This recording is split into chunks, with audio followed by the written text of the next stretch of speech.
Glória a Deus, irmãos. Graça e paz. Vamos ficar de pé. Vamos orar em nome de Jesus. Orar ao Senhor, pedindo que Ele prepare o nosso coração. Pai amado, nós nos rendemos nesse momento diante de Ti, da Tua presença.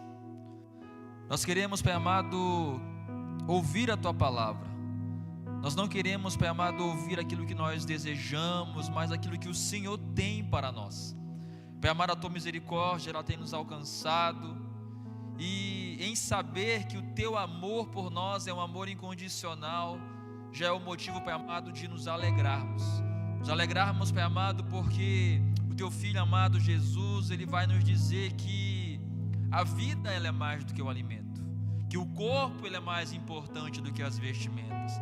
Em saber, Pai amado, que o dia de hoje nós despertamos, nós acordamos e que conseguimos chegar até aqui, Pai amado, é prova de que o Senhor tem um amor por nós. E além disso, Pai amado, nós estamos aqui para ouvir a Tua palavra. É um privilégio que o Senhor tem nos concedido, que além de sermos chamados, purificados, o Senhor nos ensina. Porque Jesus, Ele vai nos dizer, Pai amado, que a vida eterna é esta: é conhecer ao único Deus, Criador de todas as coisas, e ao Seu Filho amado Jesus. Essa é a vida eterna. Pai amado, que esse desejo, esse anseio pela Tua palavra, ele possa crescer no nosso coração. Pai amado, que toda dúvida, Pai amado, que possa estar no nosso coração, que toda incerteza, todo medo, angústia, toda religiosidade, Pai, toda moralidade, que venha cair por terra para que o Teu Evangelho, ele venha transformar de maneira poderosa o nosso coração. Que seja um coração, Pai amado, totalmente devoto, totalmente, Pai amado, humilhado na Tua santa presença. Que o Senhor de fato seja o nosso Pai, o nosso Senhor, em nome de Jesus, amém. Pode sentar, irmãos, em nome de Jesus.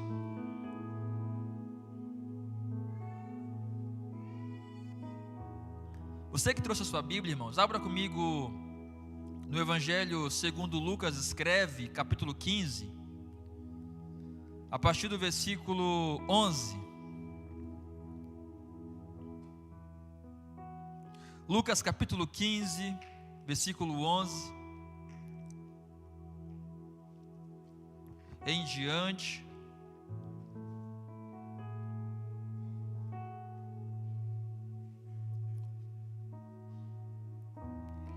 Diz assim, irmãos, Lucas capítulo 15, a partir do versículo 11, é uma parábola muito conhecida por todos nós, que fala sobre a parábola do filho perdido, que diz assim: e Jesus continuou: certo homem tinha 2 filhos.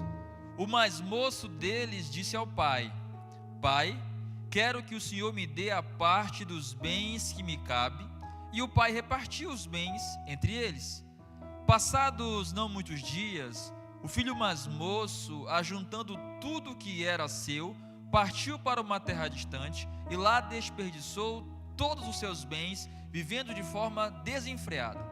Depois de ter consumido tudo, sobreveio àquele país uma grande fome, e ele começou a passar necessidade. Então foi pedir trabalho a um dos cidadãos daquela terra, e este o mandou para os seus campos a fim de cuidar dos porcos. Ali ele desejava alimentar-se das alfarrobas que os porcos comiam, mas ninguém dava nada. Então, caindo em si, disse: quantos trabalhadores de meu pai têm pão com fartura, e eu aqui estou morrendo de fome? Vou me arrumar, voltar para o meu pai e lhes dizer: Pai, pequei contra Deus e diante do Senhor, já não sou digno de ser chamado seu filho. Trata-me como um dos seus trabalhadores. E arrumando-se, foi para o seu pai. Vinha ele ainda longe, quando seu pai o avistou e, compadecido dele, correndo, o abraçou e beijou. E o filho lhe disse: Pai, pequei contra Deus e diante do Senhor, já não sou digno de ser chamado de seu filho. O pai, porém, disse aos seus servos: tragam depressa a melhor roupa e vistam nele, ponham um anel no dedo dele e as sandálias nos pés. Tragam e matem um bezerro gordo. Vamos comer e festejar, porque este meu filho estava morto e reviveu, estava perdido e foi achado. E começaram a festejar. Ora, o filho mais velho estava no campo. Quando voltava, ao aproximar-se da casa, ouviu música e as danças. Chamou um dos empregados e perguntou o que era aquilo. E ele informou: o seu irmão voltou e, por tê-lo recuperado com saúde, o seu pai mandou matar o bezerro gordo. O filho mais velho se indignou e não queria entrar. Saindo, porém, o pai procurava convencê-lo a entrar. Mas ele respondeu ao seu pai: faz tantos anos que sirvo o Senhor e nunca transgredi um mandamento seu, mas o Senhor nunca me deu um cabrito sequer para fazer uma festa com os meus amigos. Mas quando veio o seu filho, que sumiu com os seus bens, gastando tudo com prostitutas, o Senhor mandou matar um bezerro gordo para ele. Então o pai respondeu: meu filho, você está sempre comigo, tudo que eu tenho é seu. Mas era preciso festejar e alegrar-se, porque este teu irmão estava morto e reviveu, estava perdido e foi achado. Amém? Glória a Deus. Irmãos, como eu falei agora há pouco, essa parábola, ela é muito conhecida. E o tema da mensagem que Deus ele quer falar ao nosso coração é o convite do Pai. E é tão interessante, nós vivemos numa época, num tempo que tudo se baseia a convite. Há uma galera mais antiga, na época das redes sociais, no passado, por exemplo, o Orkut, a gente ouvia muito aquela conversa de: manda um convite para mim que depois eu aceito, ou manda-me um convite para eu participar de uma certa comunidade. O mundo ele foi se tornando muito mais corriqueiro nesse sentido. As pessoas, elas muitas vezes necessitam de ser convidadas. Quantos de vocês, ou até mesmo eu, estava em casa, desolado, e pensou: será se alguém me convidasse para sair, eu ia desestressar? Ou num sábado qualquer, você ali com fome, e de repente você fala assim: imagina se fulano liga para mim e me convida para comer alguma coisa. Ficava todo mundo feliz, todo mundo ficava contente, não é verdade? Porque a vida é assim. Muitas vezes nós esperamos convites, esperamos que pessoas nos convidem para certas situações, para certas ocasiões. Mas na vida também, irmãos, nem todos os convites que recebemos, eles são convites que vão nos levar a uma vida feliz. Nem sempre os convites que nós recebemos vai gerar em nós talvez um crescimento, talvez uma edificação.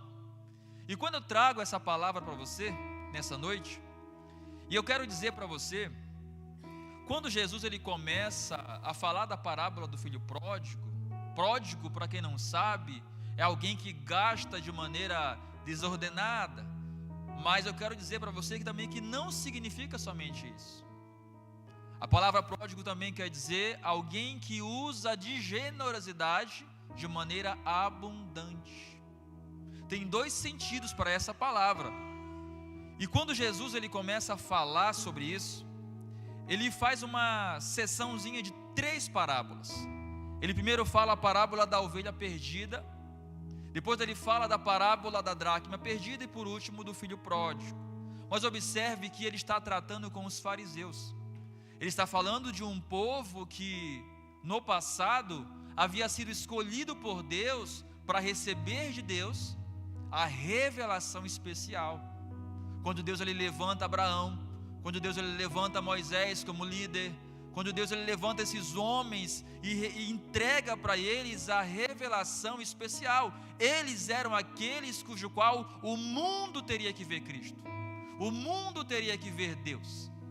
Então os fariseus eles começam a reprovar Jesus. Por quê? Porque imagine um homem que se diz o Messias, um homem que se diz Salvador, e ele começa a andar com publicanos, com prostitutas, ele anda com gentios, ele anda com pessoas, a pior espécie de pessoas que alguém poderia imaginar. Então com certeza ele não deve ser o Messias, porque se ele fosse de fato o Messias, ele entenderia as tradições, ele entenderia o que deveria ser seguido. Por isso que Jesus ele começa a falar essas parábolas. E antes de mais nada, a gente foca muito na ovelha perdida, na dracma perdida e no filho pródigo. Mas a intenção de Jesus é demonstrar o grande amor de um pai que nos convida a ter um relacionamento com ele.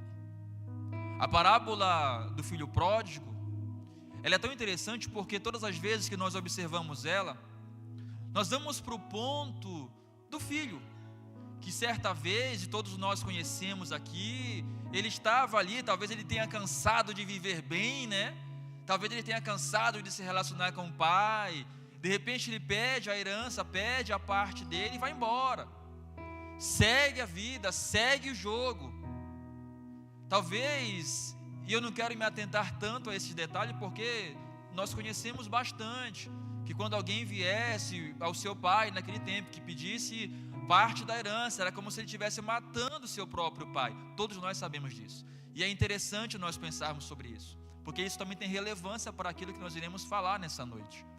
Mas o que me chama a atenção de tudo isso é que havia um homem, e esse homem ele tinha 2 filhos, o filho mais novo e o filho mais velho.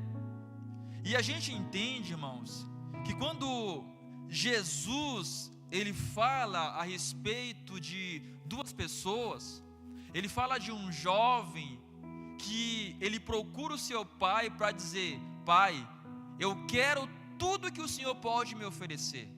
Eu quero que o Senhor me dê os seus bens, eu quero que o Senhor me dê as suas bênçãos, eu me interesso pelas tuas mãos, mas eu não quero ter um relacionamento contigo. Era isso que o mais novo, ele estava falando para o pai dele.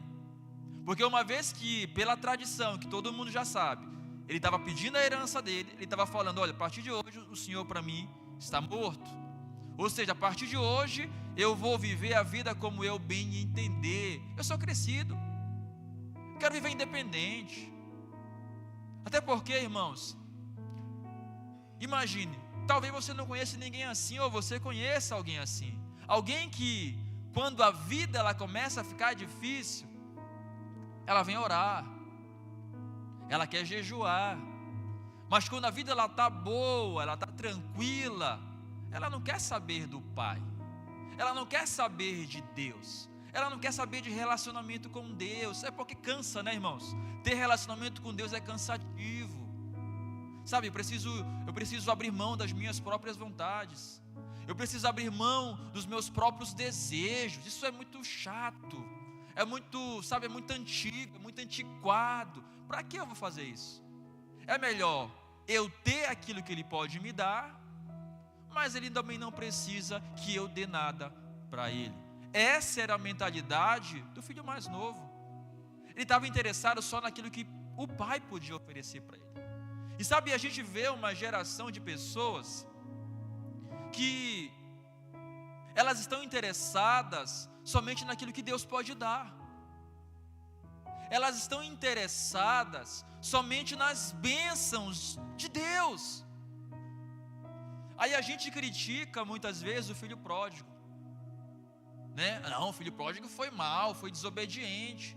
Mas muitas vezes, eu costumo dizer isso, muitas vezes, as nossas orações, elas têm pouco arrependimento. As nossas orações, ela tem muito mais pedidos, petições. Nós passamos horas, sabe, talvez ali pedindo cura. E pouco tempo, sabe, nós passamos chorando na presença do Senhor, falando: Senhor, eu me arrependo do pecado que eu cometi, me arrependo da minha pouca santidade. E muitas vezes nós estamos fazendo o papel do filho pródigo, de querer só aquilo que o pai pode dar, e depois viver de forma independente, como se ninguém mandasse em nós, né? Os jovens antigamente, eu não sei como é que é o jovem hoje em dia. Antigamente era assim: jovem tinha os seus 12, 13, 14 anos e falava que quando eu fizer 18 anos, ninguém vai mandar em mim, Porque a partir, se eu fizer 18 anos, ficar maior de idade, quem manda na minha vida sou eu. Aí vai e passa o tempo, chega os 18 anos, né?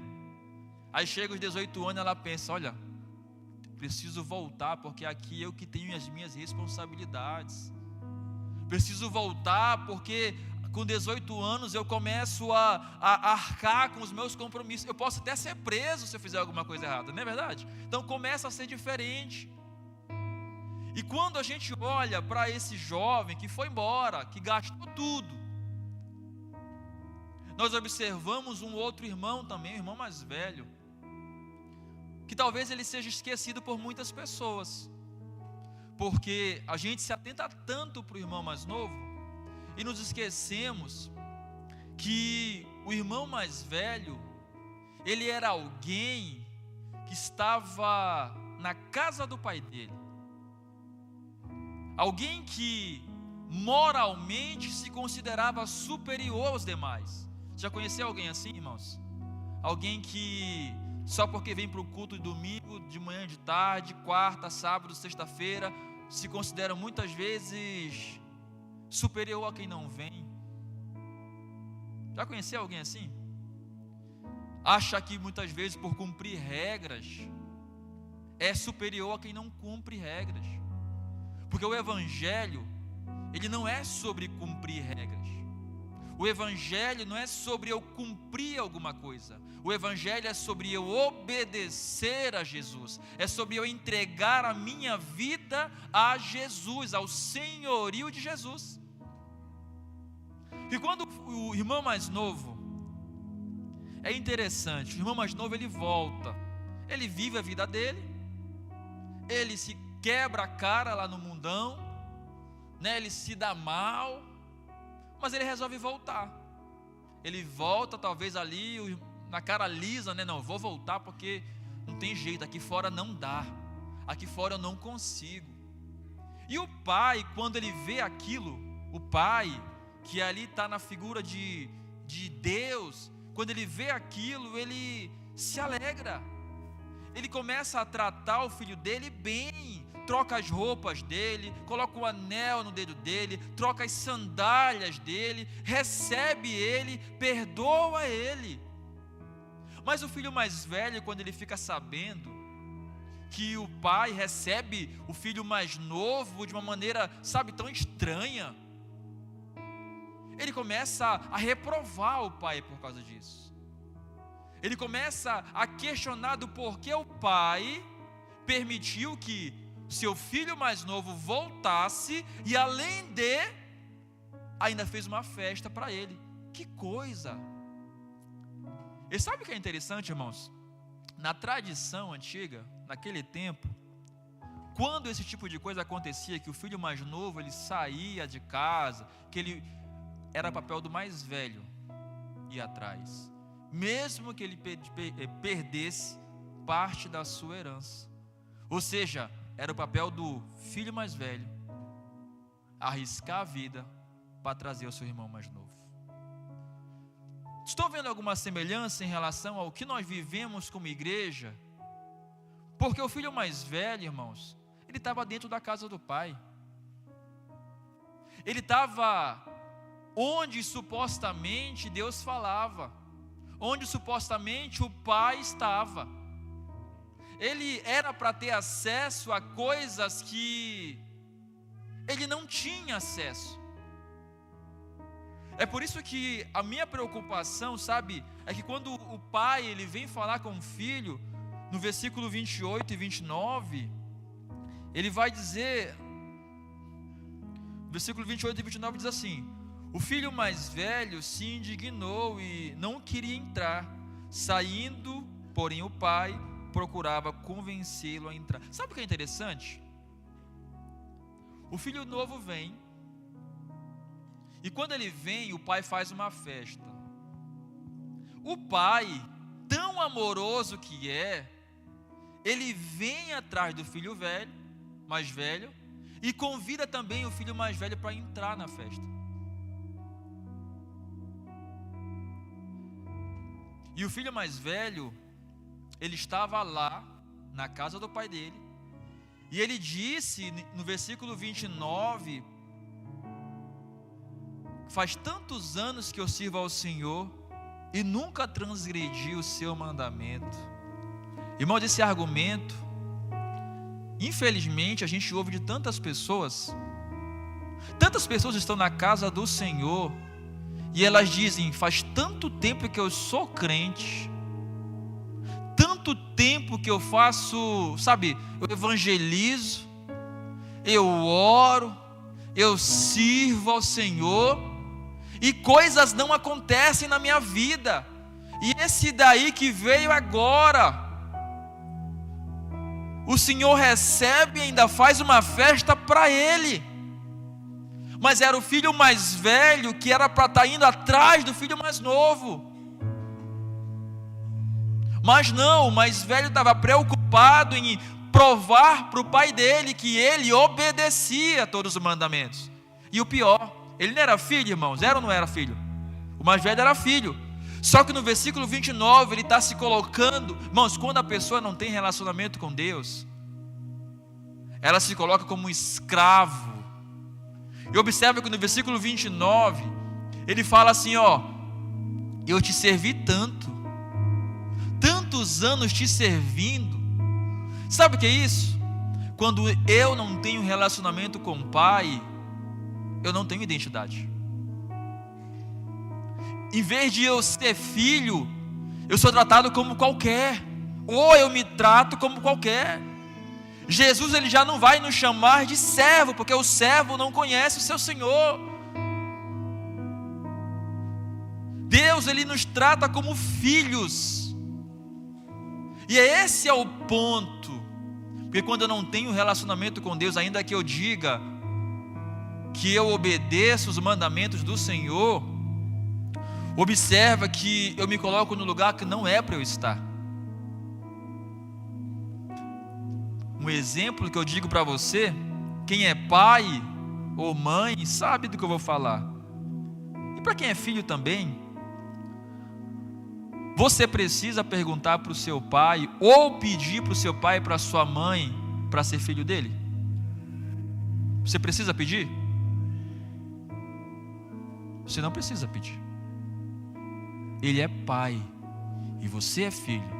Se você é filho, você é herdeiro. E às vezes eu vejo pessoas orando: Senhor, me dê autoridade.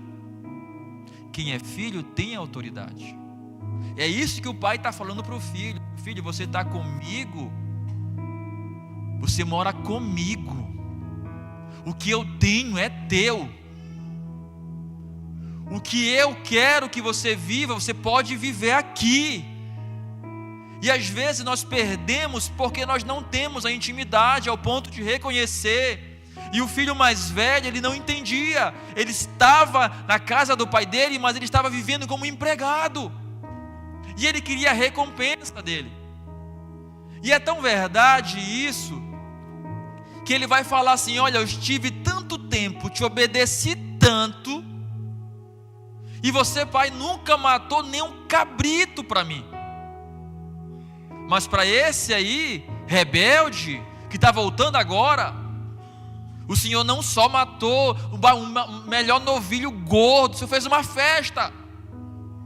Quando uma pessoa não entende a importância que ela tem para o Pai, quando a pessoa não entende do relacionamento que ela tem para o Pai, ela começa a comparar coisas que não existem. Agora imagine, irmãos, você ser herdeiro do teu Pai, herdeiro de Deus e co-herdeiro em Cristo, e está chorando por mixaria, um cabrito. E o pai fala: meu filho, tudo é teu. Nós perdemos o acesso às coisas de Deus porque nós miramos, sabe, por baixo, porque nós não entendemos o pai que nós servimos. Um cabrito, irmãos, olha a herança do pai dele. Ele pensava pequeno, porque ele não entendia. Ele não entendia de quem era o pai. E a pergunta que eu faço, e eu acho interessante, que depois nos versículos posteriores, ele olha para o irmão dele que vem, ele nem chama de irmão, Ele chama o teu filho. Talvez você seja o irmão mais velho aqui hoje, não estou dizendo biologicamente. Talvez você esteja na casa de Deus, mas você não tem um relacionamento verdadeiro com o Pai. Talvez o relacionamento que você tem desenvolvido é de empregado e patrão com Deus. É de alguém que pede e um Deus que pode dar. Mas Deus, Ele nos convida a um relacionamento genuíno com Ele. A festa, irmãos, ela estava acontecendo. E quando eu vi o banquete acontecendo, o filho mais novo estava lá, foi perdoado, ele foi restaurado. O filho mais velho foi convidado pelo pai também.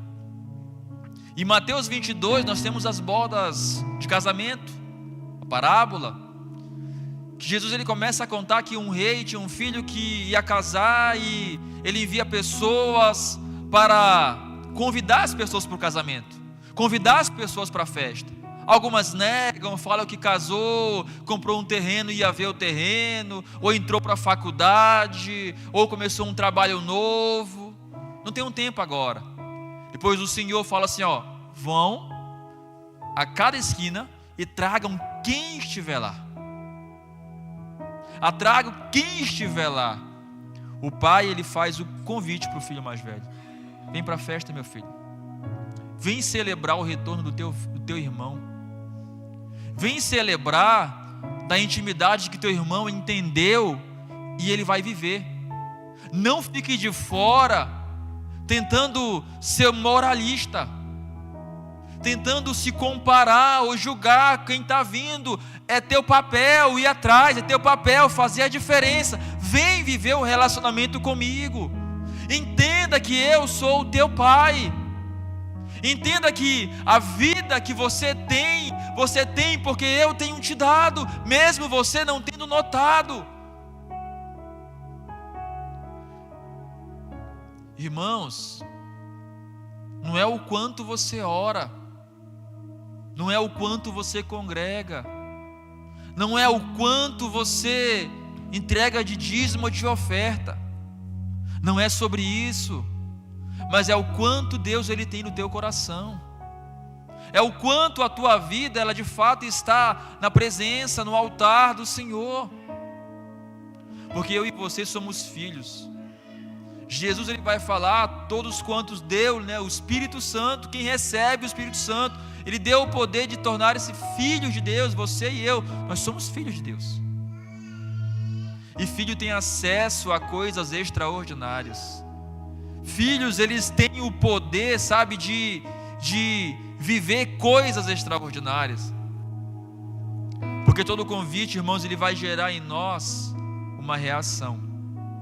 E quando eu disse no início que pródigo, ele tem dois significados, Tim Keller, que é um escritor muito famoso, era um escritor muito famoso, ele disse em um dos seus livros que na verdade não é o filho pródigo, mas um Deus pródigo. Aí você fala, que heresia é essa, pastor?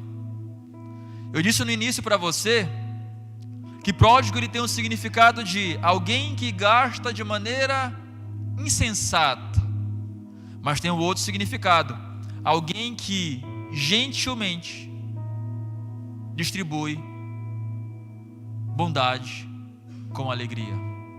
Depois você pode pesquisar, depois você pode verificar se é ou não é. E quando eu olho essas três parábolas, não tem como não dizer que de fato esse Deus ele é um Deus pródigo, porque é um Deus que derrama o seu amor de maneira extraordinária sobre uma vida pecaminosa que nem a minha. Um Deus que não se importou com o pecado que havia na minha vida, mas ainda assim Ele me amou, Ele gastou, Ele usou o seu amor e me perdoou abundantemente. Se eu era a dracma perdida, a ovelha perdida, ou o filho pródigo, ou o irmão mais velho, não importa, importa que Deus Ele amou o mundo de tal maneira que enviou o seu próprio Filho para todo aquele que nele crê, não pereça, mas tenha vida eterna. É sobre ter relacionamento com Deus. É sobre eu entender, sabe, que a minha vida, ela não está baseada naquilo que eu faço, mas naquilo que Deus fez por mim, naquilo que Ele entregou por mim, naquilo que Ele tem feito e ainda vai fazer na minha e na sua vida. O acesso à intimidade com o Pai, ele existe. E sabe o que é interessante, irmãos? Que o Filho, ele vive em santidade. O Filho, ele vive em santidade. Já parou para analisar também quando os pais, quando os filhos assim, os pais na verdade têm alguns filhos e alguns amigos dizem: olha, seu filho parece contigo, mesmo que não seja fisicamente, tem os trejeitos, eles andam igual, falam muitas vezes igual, não é verdade? São parecidos. E a pergunta que eu faço para você: será que nós somos parecidos com o Pai? Será que eu e você, será que a nossa vida, ela é parecida com a vida de Deus? Será que a nossa vida, ela reflete Jesus? Será que nós estamos mais preocupados em seguir regras? Será que nós estamos mais preocupados em: não, eu só vou pro GC porque eu quero servir, tem que aparecer na foto, senão eu não sirvo? Ou eu só vou para o culto porque o pastor precisa me ver no culto? Que antigamente, lá no Brasil principalmente, não, eu só vou para a escola bíblica de manhã porque eu quero cantar, pregar, tocar à noite no domingo, né? Será que é assim a nossa vida? Ou nós falamos: não, eu vou porque lá eu vou encontrar uma reunião de filhos e eu quero me juntar àquela reunião para adorar aquele que é o Pai digno? Será que é isso? Já parou para analisar também? Eu tenho uma irmã que eu conheço, e ela falou para mim um dia que ela veio, estava com medo de visitar uma igreja, era nova aqui em Portugal. Ela falou comigo, falou com a minha esposa, e ela disse assim, que ela queria ver uma igreja que ela se sentisse em casa. Ela chegou aqui, não conhecia ninguém, e ela disse que quando ela entrou aqui, ela chorou e ficou alegre, muito contente, porque ela se sentiu como se estivesse em casa. Eu falei: seja bem-vinda, você tem que entender que o mesmo Pai que está lá é o Pai que está aqui. E um filho reconhece a presença do Pai. Um filho, ele sabe qual é a voz do Pai. E é esse o convite que Deus ele nos faz hoje. E o convite é para vivermos uma vida santa. O convite é para que eu e você viva uma vida em obediência à sua palavra. Uma vida onde nós entendemos que vale a pena perder o que nós temos. O filho pródigo, o filho mais velho, ele teria que ir pela tradição, como eu falei, atrás do filho mais novo. Ele perderia parte da herança, mas ele não quis. Quantas pessoas, muitas vezes, não quer abrir mão da sua própria herança, abrir mão das suas próprias vontades, abrir mão dos seus próprios pensamentos, sentimentos impróprios, desejos impróprios, para seguir de fato a Jesus. Quantas pessoas estão como o jovem rico, que chega diante de Jesus e fala: mas Senhor, eu já faço tudo isso, eu obedeço os mandamentos, eu amo a Deus, eu não roubo, eu não mato. E muitas vezes está apegado a alguma coisa que precisa, sair da vida. Mas Deus, ele sempre está nos convidando, irmãos, e isso é sério. O pastor Rafael pregou domingo, ele estava falando muito sobre paternidade, sobre pai também, sobre filho também no domingo de manhã. E eu tenho a certeza de que, se você é filho, você é herdeiro, você tem acesso. Nós temos acesso à sala do trono. nós podemos nos achegar confiadamente à sala do trono e largar nossa religiosidade, de largar, sabe, esse sentimento de superioridade, porque a prostituta, o homossexual que entrar naquela porta, nós não somos melhores do que eles. Talvez sejamos até piores, porque aquelas pessoas estão reconhecendo, e nós aqui no nosso íntimo, vivendo uma vida que não agrada a Deus, como filho mais velho, não reconhece, não quer viver, não abre o coração. Mas Deus, Ele nos faz o convite. Convite esse, que nós, eu e você, como filho amado, tem que desejar, tem que anseiar. Amém? Que nós possamos entender, irmãos, que Jesus, sendo Deus, não usurpou o ser igual a Deus. Estava conversando um dia desse com a minha esposa, eu falei assim, sabe o que é interessante? Eu não sei em qual ponto da história nós perdemos ou deixamos o significado de servir para trás. Eu não sei qual foi o ponto da vida, da história, da caminhada, onde a palavra servir se tornou só um verbo, simplesmente um verbo. Onde eu observo que Jesus, sendo o próprio Deus, Ele veio a este mundo atrás de pródigos que nem nós, atrás de religiosos muitas vezes. Ele veio para servir, Ele veio para derramar a sua abundante graça. E eu pensar, meu Deus, onde foi que nós esquecemos de que Jesus, Ele veio e fez, Ele espera que eu e você também faça, servir um ao outro, da graça abundante derramada sobre a sua vida, abunde também a vida de outra pessoa. Mas o melhor de tudo, sabe o que é? É que Jesus, Ele ainda perdoa as nossas falhas. Domingo nós cantamos Maranata, ora vem Senhor Jesus. Alguns cantam Maranata, vem depois Senhor Jesus, porque é verdade.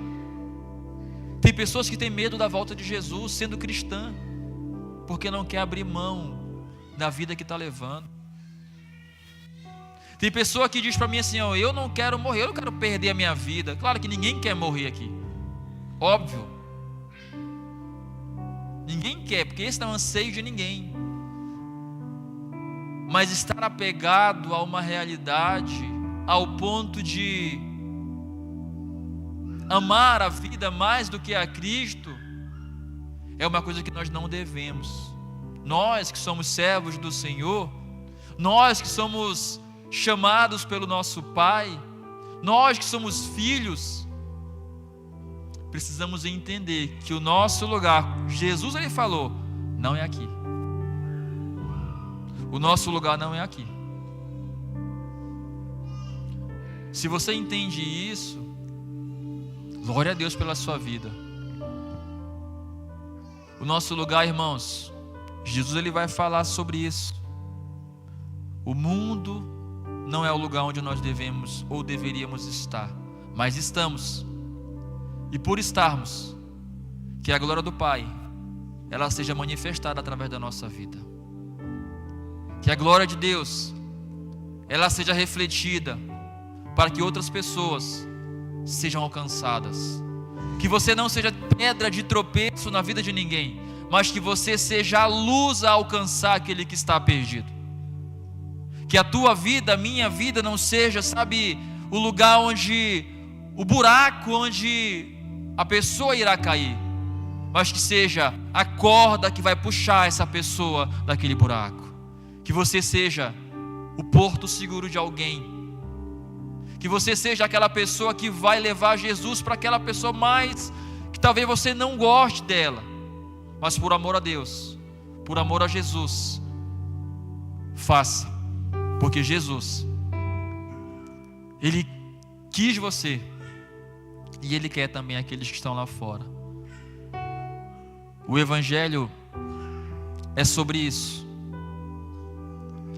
Sabe, eu estava dizendo um dia desse que a nossa oração sincera, muitas vezes, é quando estamos no nosso quarto. Sabe por quê? Porque quando nós pegamos o microfone, como eu estou agora aqui, ou quando nós vamos orar em volta de algumas pessoas, irmãos, a nossa voz ela muda. É ou não é? A nossa voz muda quando vai orar. A gente tenta rebuscar as palavras mais bonitas aqui para orar em público. Algumas pessoas falam assim: não sei orar em público não, nem quero, porque fica preocupada. A oração sincera, uma das mais sinceras, elas são feitas quando ninguém está perto de você, que você chora, que você gagueja, que você, sabe, se derrama, que você não fala nada.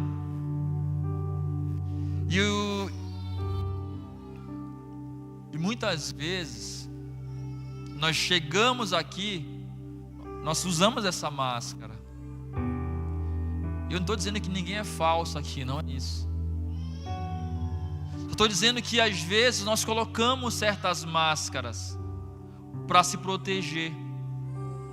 Colocamos máscaras para poder fazer e falar. Mas diante do Senhor, irmãos, não há máscaras. Diante de Jesus, não há nada que fique fora do seu alcance. Por isso que eu digo, está em oração, faça a tua oração sincera, com palavras feias mesmo, não tem problema nenhum. Não precisa falar excelentíssimo, excelso, poderoso, glorioso, bonito, cheiroso. Não precisa de tudo isso não. Seja sincero, porque Ele é um Pai que ama. Ele te ama, Ele nos ama, e a graça dele abundante está sobre as nossas vidas.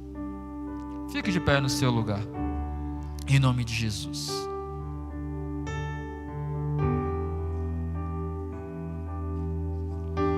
E o convite dele está aberto.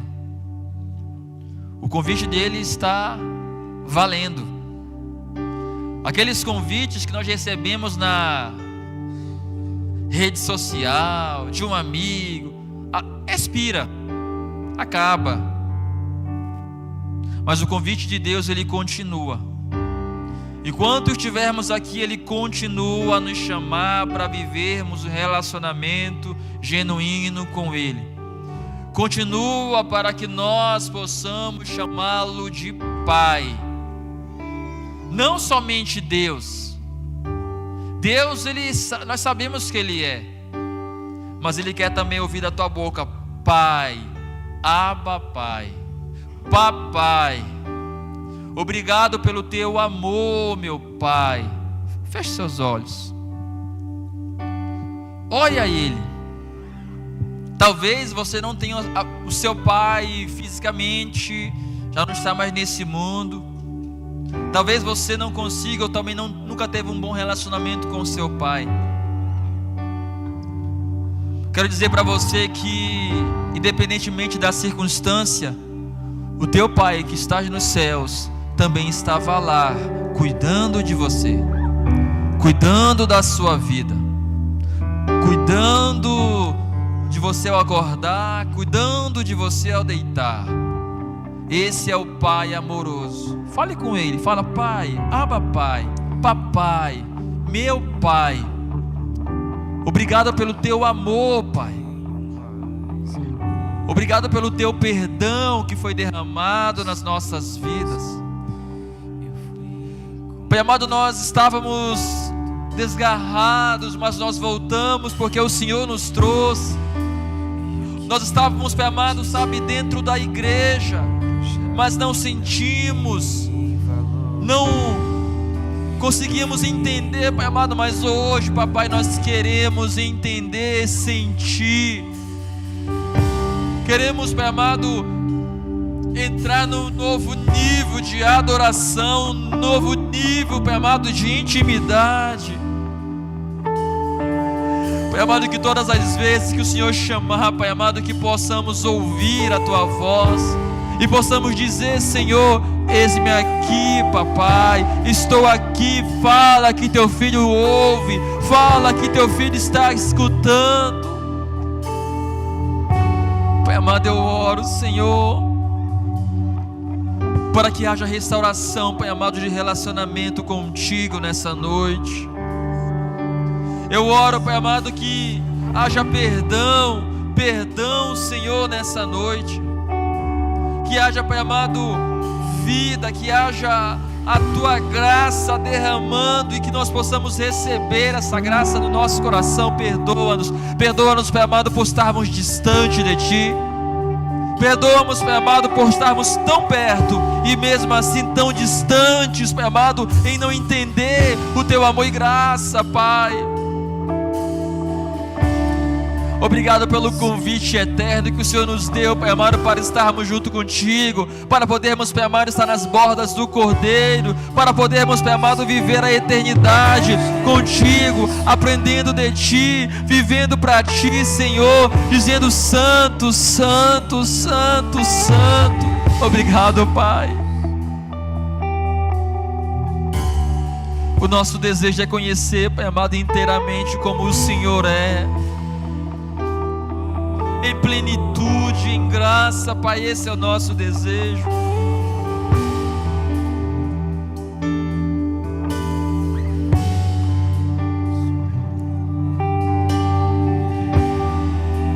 Oh Deus, se há algum coração entristecido, Pai,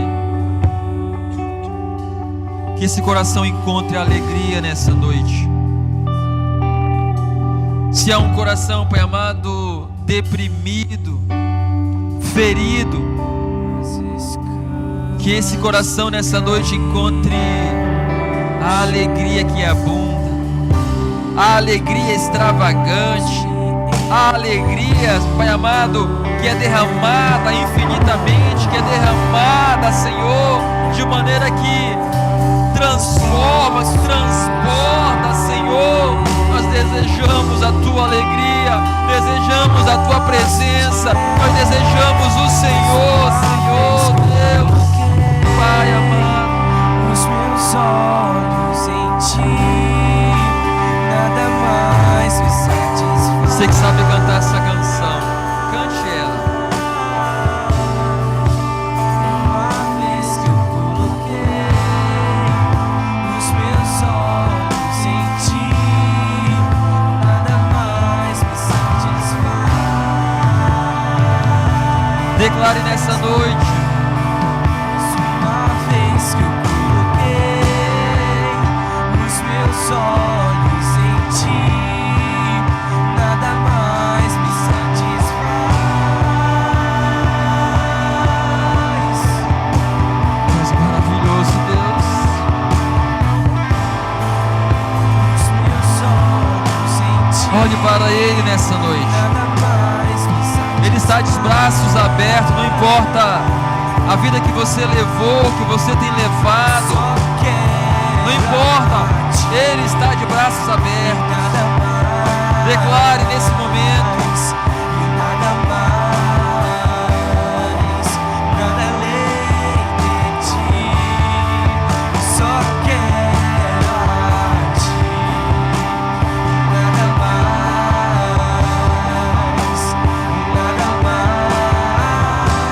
mais, nada além. Pois uma vez que eu coloquei os meus olhos em Ti,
Obrigado, Pai. Obrigado, Pai amado, pelo Teu perdão que nos alcançou. Obrigado, Pai amado, pela Tua graça que transformou as nossas vidas.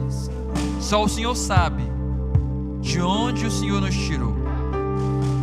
O Senhor sabe, Pai amado, e nós somos gratos por isso. Obrigado, Pai amado, por transformar a nossa vida, por nos ensinar, Pai amado, a amar quando nós não sabíamos amar, por nos ensinar, Senhor, a ser obediente quando nós estávamos em desobediência. Obrigado por nos dar vida, Pai amado, quando ainda estávamos mortos em nossos pecados. Obrigado, Pai amado, porque o Senhor abriu os nossos olhos, Pai, para que pudéssemos contemplar as Tuas maravilhas. Obrigado, Deus amado, pela graça abundante. Obrigado, Pai amado, pela noite maravilhosa que o Senhor nos deu, pelo dia maravilhoso que o Senhor nos deu. Eu oro, Pai amado, para que os teus filhos, Pai amado, continuem falando contigo e o Senhor continue falando com cada um deles. Eu oro, Pai amado, para que tenham experiências maravilhosas, Pai amado, que ao olhar, Pai amado, para a criação, para a natureza, eles possam sentir a Tua presença. Que ao dormir eles possam sentir a Tua presença. Que ao respirar eles possam sentir a Tua presença. Que ao viver eles possam entender e sentir que é o Senhor quem concedeu essa graça. Pai, nos leve em segurança, Pai, para os nossos lares.